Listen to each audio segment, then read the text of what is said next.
Bonjour à tous, je suis Rebecca McLaughlin-Istam et cette semaine, nous enquêtons sur les ambitions spatiales des Émirats arabes unis qui ont prévu d'envoyer le premier astronaute émirati dans l'espace. Le finaliste a été sélectionné parmi plus de 4000 candidats.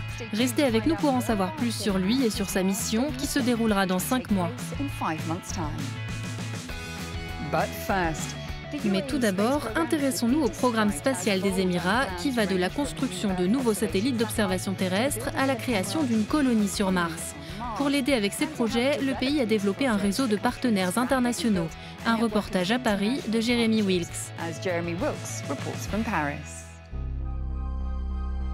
Les sciences et l'astronomie sont intimement liées à l'histoire du Moyen-Orient. Cet astrolabe du XIVe siècle, utilisé par les érudits islamiques pour étudier le mouvement des étoiles, fait désormais partie de la collection de l'Observatoire de Paris. Cet objet a été construit lors de ce qui est considéré comme l'âge d'or de l'astronomie islamique. En observant le Moyen-Orient aujourd'hui, il semble bien que l'on soit à l'orée d'une nouvelle ère prospère. Les Français ont rapidement saisi les opportunités offertes par le programme spatial émirati. Le CNES, le Centre national d'études spatiales, a été le premier à signer un accord de coopération avec les Émirats et à ouvrir des locaux à Abu Dhabi. Désormais, des entreprises françaises aident à la construction de satellites émiratis. Il y a une vraie volonté de la part des Émirats de développer une politique spatiale. Donc les Émirats aujourd'hui ont un programme très complet avec des satellites de télécommunications, des satellites d'observation de la Terre, des satellites d'observation à des fins stratégiques, une mission martienne, des vols d'astronautes. Et les Émirats donc ont décidé de faire du CNES un partenaire stratégique. Quels avantages cette coopération apporte-t-elle au CNES ? Le CNES va bientôt fêter ses 60 ans alors que les Émirats sont beaucoup plus récents, mais c'est quelque chose de gagnant-gagnant parce qu'ils ont une approche très innovante. De notre côté, nous pouvons leur faire part de notre expérience et c'est un peu, je dirais, la photographie du monde moderne où le New Space et les acteurs plus traditionnels travaillent ensemble pour développer l'activité spatiale. Les Émirats ont passé des accords avec d'autres agences spatiales. Les candidats astronautes ont été entraînés par la NASA, l'Agence spatiale européenne et Roscosmos, l'agence russe. Les Émirats ont également investi dans Virgin Galactic pour envoyer des touristes du Moyen-Orient dans l'espace. Mais le pays s'intéresse aussi de près à Mars, avec la construction d'un nouveau centre de recherche appelé Mars Science City. Les Émirats entendent être la première nation arabe à envoyer un vaisseau spatial sur la planète rouge en 2021. Nous avons parlé de tous ces projets avec des experts d'Euroconsult, une société d'analyse spécialisée dans l'espace. Pensez-vous que le programme spatial des Émirats arabes unis possède des fondations solides ou essaye-t-il d'aller trop vite ? C'est difficile à dire. Leur modèle est assez inhabituel, car il brûle de loin toutes les étapes traditionnelles pour un pays qui démarre un programme spatial. Ce modèle traditionnel est très graduel et progressif. Donc c'est assez inhabituel de voir un pays qui possède certes une certaine expertise dans le domaine spatial, mais qui n'a pas de réputation bien établie dans ce domaine. C'est inhabituel qu'un tel pays propose immédiatement des programmes extrêmement ambitieux.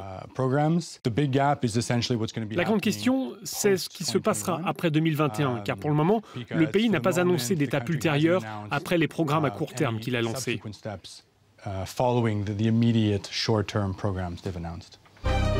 Tout âge d'or a un commencement. En 1667, l'Observatoire de Paris a été fondé avec le soutien de la royauté, dans le but de renforcer le pouvoir maritime français. Aujourd'hui, le secteur spatial des Émirats en est à ses débuts, mais il bénéficie lui aussi du soutien d'un gouvernement prospère et ambitieux.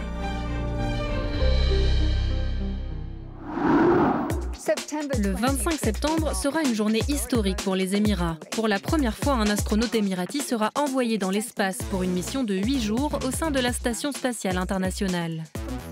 Plusieurs milliers de candidats ont participé, mais un seul a été sélectionné. Asa Al-Manzouri est le vainqueur de cette compétition spatiale.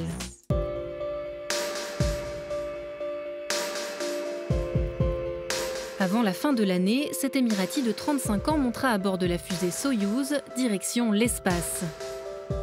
Diplômé en sciences de l'aviation, Al-Manzouri pilote depuis des années les avions de combat F-16 au sein de l'armée de l'air des Émirats. Sultan Al-Neyadi était son concurrent jusqu'au bout de la compétition. Cet ingénieur en télécommunications de 37 ans est aussi titulaire d'un doctorat en informatique. Pour se préparer, les astronautes ont effectué des tests en chambre de compression et en centrifugeuse. Ils ont aussi participé à une formation de survie en Russie où ils ont dû apprendre à se débrouiller seuls au cœur d'une forêt enneigée. Ce programme est le premier du genre dans le monde arabe et relève de l'autorité du centre spatial Mohammed bin Rachid. Cette structure est également en charge du développement de la mission martienne des Émirats. Elle comprend la sonde Mars Hope, qui devrait atteindre l'orbite de la planète rouge d'ici 2021 pour recueillir des données atmosphériques, et la vision Mars 2117, qui vise à construire une colonie humaine sur Mars.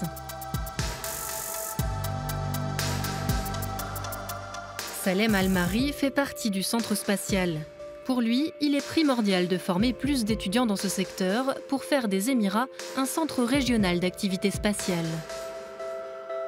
Nous voulons qu'un plus grand nombre de diplômés de la région s'orientent vers les filières des sciences de l'espace. Nous voulons plus d'ingénieurs, plus de scientifiques, nous voulons plus de jeunes hommes et de jeunes femmes dans ces domaines. Si vous voulez bâtir une économie fondée sur le savoir, une économie productive, pour être en mesure de développer des technologies, alors vous devez attirer des gens vers ces domaines. Dans la mission à venir, l'astronaute Al-Mansouri va mener des recherches pour étudier les effets de l'absence de gravité sur le corps humain. La mission émirati était à l'origine programmée pour le mois d'avril, mais elle a dû être reportée en raison d'une défaillance du vaisseau Soyouz MS-10 lors d'un vol en octobre dernier. 2 minutes après le décollage, un propulseur ne s'est pas détaché correctement, ce qui a entraîné l'annulation de la mission en urgence. L'équipage a pu être parachuté en lieu sûr au Kazakhstan. Pour Al-Mahri, les risques sont inévitables lors des voyages dans l'espace. Quand vous voyez les astronautes qui reviennent 1 heure après l'incident et qu'ils ont l'air d'avoir fait une virée en voiture, ça montre bien que la capsule Soyouz est très robuste, qu'elle est sûre. Elle fonctionne depuis longtemps et les Russes le savent bien. En les voyant revenir de l'explosion comme ça nous confirme que ce système est robuste, qu'il peut vraiment garder les astronautes en vie. Il y a toujours un risque, mais je pense qu'il faut toujours espérer le meilleur, même si on se prépare au pire. Et c'est ce que nous faisons. Juste avant que le nom du vainqueur soit annoncé, Inspire Middle East a pu s'entretenir avec les 2 candidats astronautes émiratis pour savoir comment ils s'étaient préparés au voyage de leur vie.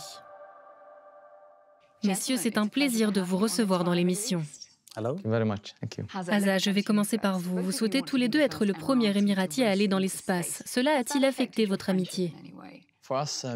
Sultan et moi avons bâti une amitié vraiment solide.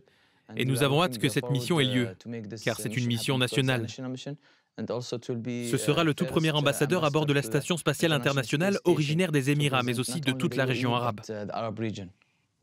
Quelle sera votre journée type dans l'espace?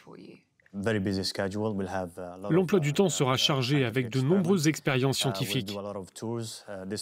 Avant, on fera beaucoup de visites dans la région arabe pour rapprocher les habitants de l'industrie spatiale. Et on espère qu'on sera de bons ambassadeurs à bord de la Station spatiale internationale. Les missions spatiales coûtent cher, alors quel sera le retour sur investissement pour la société? Verrons-nous les résultats de cette mission se répercuter sur les industries clés des Émirats arabes unis? Si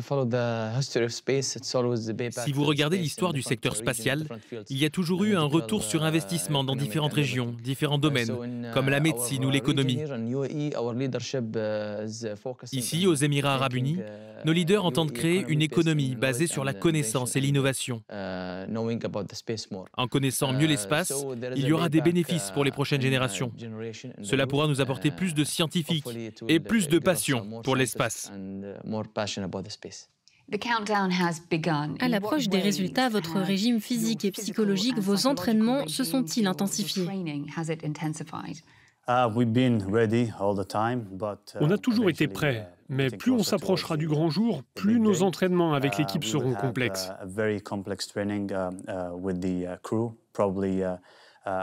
Il y aura probablement un cosmonaute russe et un astronaute américain avec nous. On travaillera dans le segment orbital russe et on effectuera toutes les tâches requises. Pendant votre formation en Russie, vous avez rencontré de nombreux astronautes chevronnés. Quel est le meilleur conseil qu'ils vous ont donné ? Je pense que le meilleur conseil, c'est de rester soi-même, d'être naturel, de croire au voyage spatial et d'être une source d'inspiration pour les plus jeunes. Vous avez appris le russe avant votre entraînement. Cela vous a-t-il aidé ? Kanishna, ça veut dire bien sûr en russe. Cela a accéléré notre compréhension du matériel. À bord de la fusée Soyouz et de la capsule, la seule langue que nous devons connaître est la langue russe.